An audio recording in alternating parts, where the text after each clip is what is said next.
Chers amis, chers téléspectateurs, bonjour. Dans le cadre de cette émission Impact Diaspora Africain, nous avons le plaisir de recevoir Madame Olga Lawson. Je vous laisse vous présenter. Bonjour Ida Claire, Olga Lawson, je suis fondatrice dirigeante du cabinet LHR, Lawson Human Resources, cabinet de conseil en ressources humaines basé à Abidjan, Dakar et Douala. Merci de répondre présente à cette invitation. Parlez-nous de votre parcours en France avant que vous ne décidiez du retour en Afrique. Très bien. Alors, mon parcours en France a démarré il y a déjà plusieurs années. Je suis née en France, j'y ai fait mes études, j'y ai travaillé pendant plus d'une douzaine d'années avant de décider de rejoindre le continent, il y a 8 ans.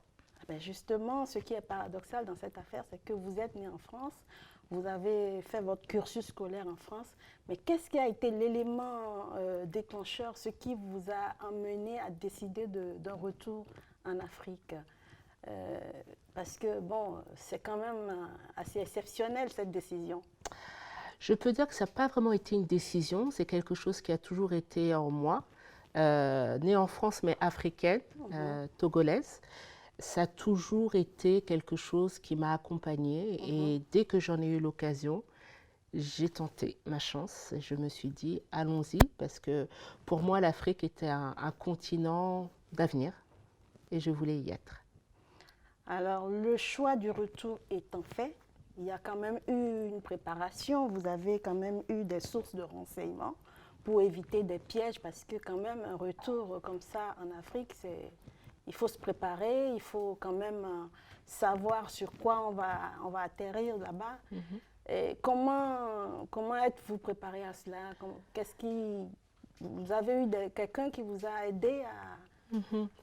Alors, la préparation, effectivement, j'ai eu une préparation. Bon, déjà, moi, je suis du métier des ressources humaines. Donc, lorsqu'on décide de rentrer, on pense tout de suite au travail parce qu'il faudra bien avoir un moyen de subsistance. Donc, souvent, l'angle d'attaque, ça va être quel va être le métier, quel va être le travail que je vais trouver sur place. Et j'avais également eu l'occasion de voir d'autres personnes qui avaient essayé de rentrer dans différents pays en Afrique et qui s'étaient cassé les dents. Donc j'ai essayé de prendre leur expérience comme un enseignement et non pas comme une peur. En me disant, bon, en discutant avec ces gens-là, j'ai essayé d'identifier quels étaient les éléments indispensables pour que ce retour sur le continent se passe dans les meilleures conditions. Donc, comme vous l'avez dit, il faut avoir un plan. Tout à fait. On n'arrive pas comme ça. Donc, moi, mon approche, elle a été multiple.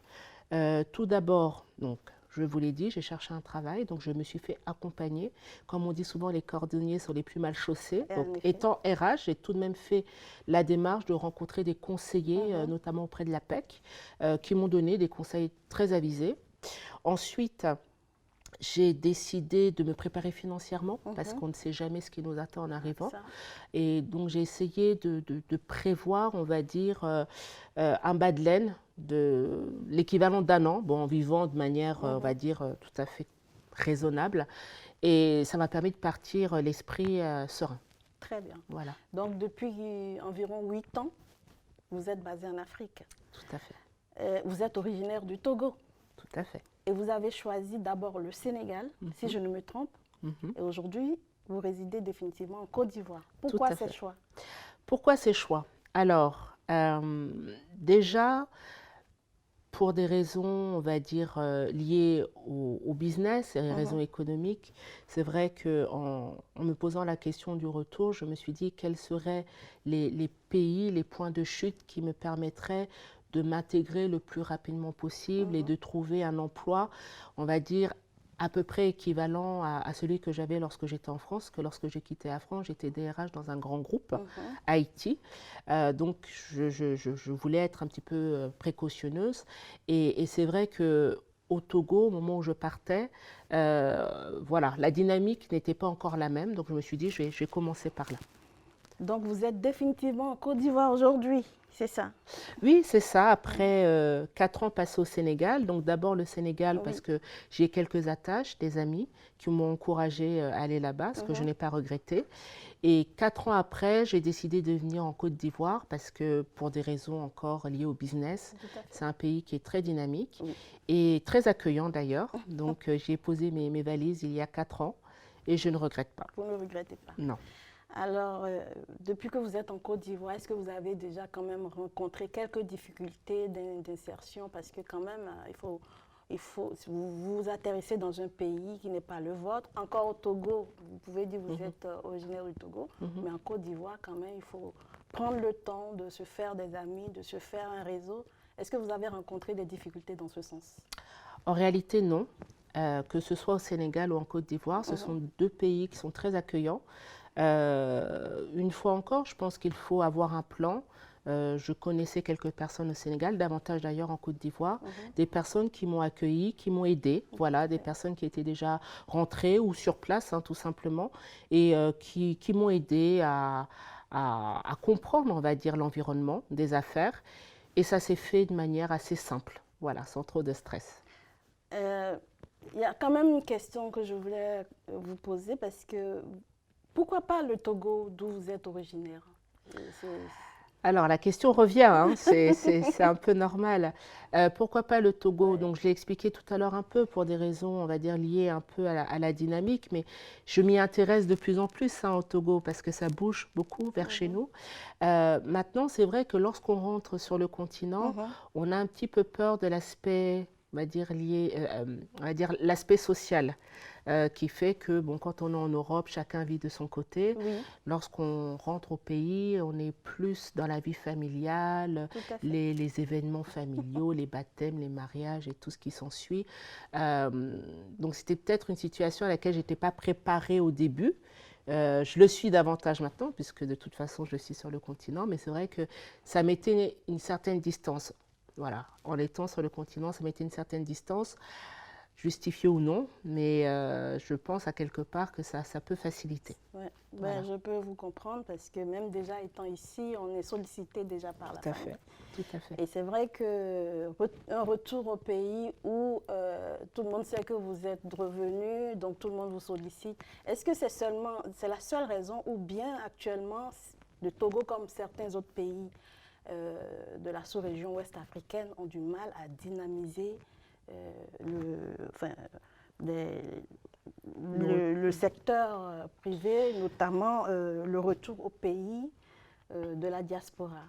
Bon, de mon point de vue, hein, moi je pense qu'il y a une réelle dynamique. Il y a de plus en plus de programmes et de choses qui se font. Et d'ailleurs, comme je vous l'ai dit, je m'y rends de plus en plus pour l'aspect business aussi. Maintenant, il est clair d'une manière générale que les personnes qui sont à l'extérieur du continent ont besoin de se sentir rassurées, d'avoir un certain nombre de garanties. Donc en fait, je pense qu'il faudrait que les gouvernements donnent peut-être un petit peu plus de gages, entre guillemets, parce que bon, ça ne veut pas dire grand-chose. Mais en tout cas, moi, je vois dans mon métier des ressources humaines, dans lequel je suis amenée à faire du recrutement, je suis de plus en plus sollicitée pour des recrutements au Togo et aux alentours. Donc, je pense que c'est quand même un signe d'une dynamique réelle, actuelle. Ah ben justement, venons-en à votre métier de ressources humaines, parce que les ressources humaines, c'est assez vaste. Je veux dire par là que moi-même étant référent ressources humaines dans mon travail, il faut se renouveler sans cesse, il faut pouvoir être au diapason, à l'écoute des demandes. Est-ce que vous vous renouvelez aussi dans ce sens? Est-ce que ça vous oblige à changer les applications, à renouveler les applications? Comment vous y prenez? Alors, c'est vrai que c'est une question intéressante parce que, bon, déjà, les ressources humaines, d'une manière générale, les gens ont une vision assez restrictive des ressources humaines. On pense souvent à la paye, au recrutement, mais c'est beaucoup plus large. Hein. Ce que nous faisons aujourd'hui au sein de LHR, c'est du conseil en ressources humaines. On aide les entreprises à mettre en place une fonction RH moderne, donc vraiment orientée vers le développement des personnes, la gestion des carrières, toutes ces choses-là, le développement de la performance. Donc maintenant, concernant les outils, effectivement, il faut se tenir, on va dire, au courant des nouveautés. L'avantage, je pense, que l'on a sur le continent en Afrique, c'est que on doit aller vite.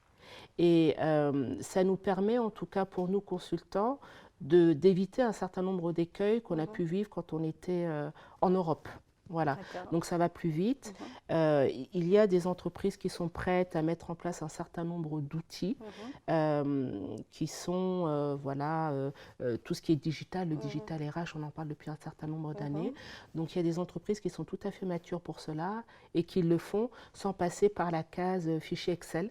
Donc c'est plutôt... Ils sont prêts à mettre le prix parce que quand même ce sont des applications qui coûtent cher. Oui, parce que de plus en plus d'entreprises ont conscience de l'importance des ressources humaines, ça représente la plus grosse part dans un budget d'une entreprise. Donc, et puis aussi, on a des personnes qui ont fait le tour du monde et qui ont bien conscience des bonnes pratiques. Donc, voilà, on est là pour les accompagner.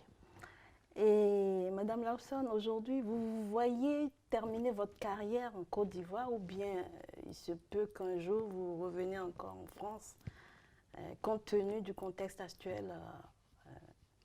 Je ne sais pas. Alors, en Côte d'Ivoire, j'y suis à durée indéterminée, ce qui est quand même assez rare chez moi.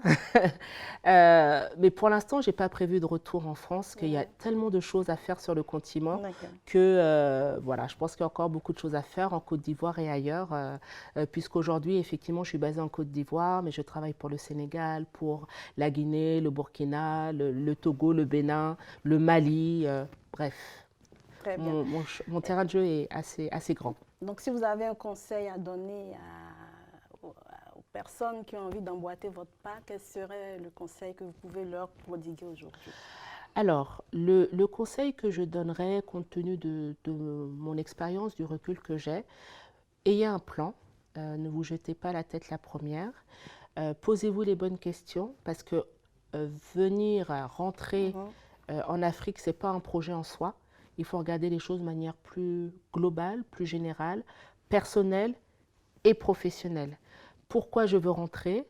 Est-ce que c'est simplement parce que je souhaite participer à l'essor qui existe sur le continent? Est-ce que c'est parce que je souhaite me rapprocher de la culture africaine et de la famille? Ou est-ce que c'est un projet qui correspond à ma personne, à ma personnalité, sachant en plus en général que les personnes qui veulent rentrer, soit sont en début de carrière, mais en général, c'est des personnes qui ont déjà un certain nombre d'années d'expérience. Donc, il faut vraiment intégrer tout cela dans un projet de carrière et puis aussi projet personnel pour voir quel est finalement le meilleur point de chute, tant en termes de pays qu'en termes d'activité professionnelle.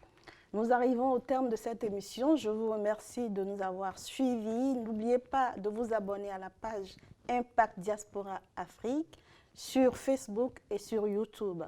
Madame Lawson, merci. Merci à vous. Merci à vous. Prenez soin de vous et puis à très bientôt. À bientôt. Merci.